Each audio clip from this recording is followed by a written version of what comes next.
Who or what is The Eraser? Who or what? Oh God, I don't know. I mean, to be honest, that I ended up choosing that name because of what Stanley was doing with the artwork. We were looking at all the old German expressionist stuff, as you do, and he just started doing all this wave malarkey. To me, there's a certain element that runs through the record of a lot of trying to forget about things, trying to put it out of your mind and not being able to. So that was the extent of it, really. Mm-hmm. Is there an environmental theme to the record? Yeah, I couldn't help that. I mean, I didn't want to like hammer it over the head, but you know, one of the other formative things that was happening at the time was I was getting more heavily involved with Friends of the Earth, and the initial IPCC report came out, which is International Panel on Climate Change, and it had all these graphs that all just go like that, with global temperatures and so on and so on, and I was looking at that, I'm trying not to look at it actually, and that had a huge effect on me, obviously. So when does the kind of earliest song on The Eraser date from? You could argue that the earliest song on The Eraser is the first song on The Eraser, and I mean the piano part in that, the crunchy sort of chords, was me secretly taping. Well, was it secret or not? I don't know if he remembers me actually putting the dictaphone on top of the piano while he did it. He said, "I've got these chords, I don't know what to do with them." Does Johnny? Yeah. He says, well, I mean, he had kind of an idea what to do with them, but I chose to do something completely different with them and not tell him, not own up for about a year. I was like, oh, Johnny, you know those chords. Should we talk about some of the individual songs now, maybe? If you want. Put them on. Let's continue the environmental thing. What's maybe the most explicit song to your mind about those concerns? I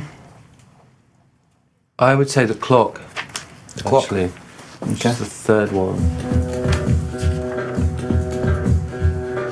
Yeah, time is running out for us. Coins in the wishing well. You make believe you're still in charge. Yes.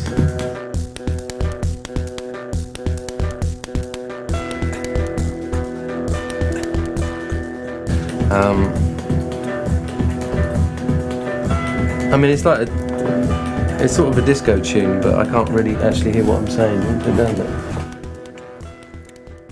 I mean, that was born out of the anger of watching, you know, heads of state around the globe saying, yes, we really must do something about this. Meanwhile,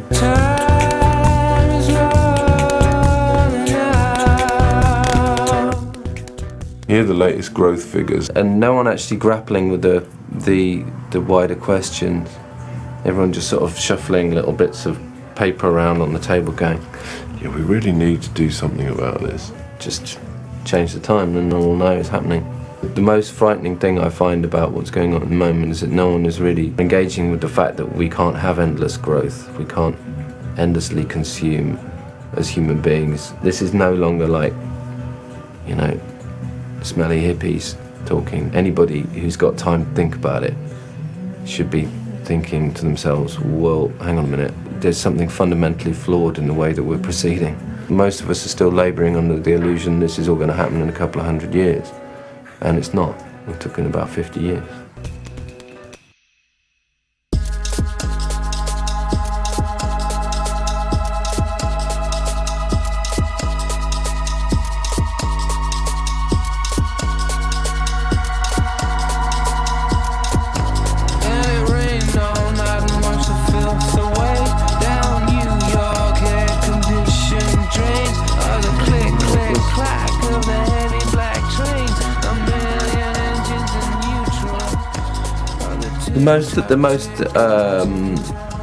The most sort of fundamental bit of that tune for me is the idea of a million engines in neutral.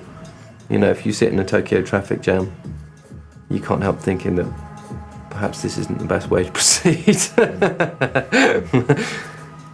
You know, and it was I mean, it was written, the initial musical ideas were written in a sleepless night in New York, where it absolutely chucked down rain, you know, the size of tennis balls all night long, and just listening to that sound all night long with my laptop and not being able to sleep, but sort of it came from really.